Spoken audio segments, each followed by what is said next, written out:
Huyu ana shilingi ngapi? Huyu ana shilingi ngapi? Huyu ana shilingi ngapi? Huyu ana shilingi ngapi? Huyu ana shilingi ngapi? Hapa tumekosa 50 tu, si ndio?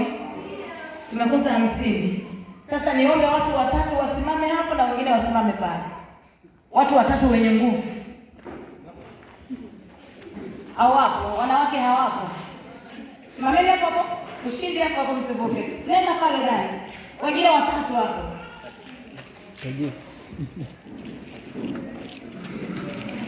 Wao singizio ukilia. Afadhali. Bwana Yesu asifiwe. Haleluya. Sasa nataka kugawa zawadi kwa hawa, si ndio? Lakini sasa kila mmoja kadiri ya uwezo wake wa kukimbia ndiye atapata zawadi. Halafu tutaona sasa nani atakayekimbilia kidogo au kikubwa. Sawa? Haya, 1 2 3 mje mchukue. Umeona? Kwa nini hao wamevuka huko na kimbilia huko? Kwa nini wamekimbilia huko? Huko ndo kuna kubwa. Huko kuna ndogo. Wa 100 ndo hakupata mtu. Wa 200 ndo hakupata mtu. Wa 500 ndo hakupata mtu, na wa 1000. Kuanzia 2000 wamepata watu. Umeshaona? Haya, sasa nikisema nigawe sadaka, atakaye furahi zaidi kuliko wengine ni nani? Kati ya hao walioshika pesa wote. Huyu anataka kuwa wa kwanza kufurahi. Na aliyepata 5000, si ndio? Hao wengine wanasema asante, lakini hii ni kadogo. Rudisheni pesa za wazee wa kanisa. Mungu wa mbinguni. Na kitu chenye heshima, lakini na kitu kitakachotatua mahitaji yake. Sasa tujiulize, je, Mungu wetu anapenda 100, 200? Tusaidiane tu wapendwa.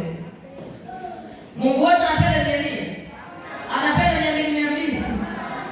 Na Mungu wetu anataka pesa nzuri. Lakini unapotoa vizuri pia, kama yule alivyosema asante na furahi sana moyoni, ndivyo na Mungu anavyoshawisha kufanyeje? Kukubariki wewe.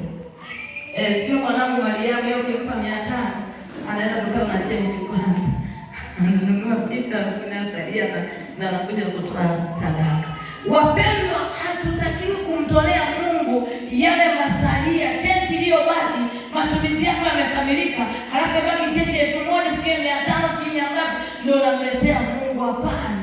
Sadaka ipange iwe sadaka maalum na uitamkie. Sisi tunaelewana vizuri? Ilete mbele za Mungu sadaka yenye kibali kwa Bwana, lakini inayotoka kwenye moyo ulio safi. Sisi tunaelewana vizuri? Usitoe tu sadaka. Tafakari njia zako.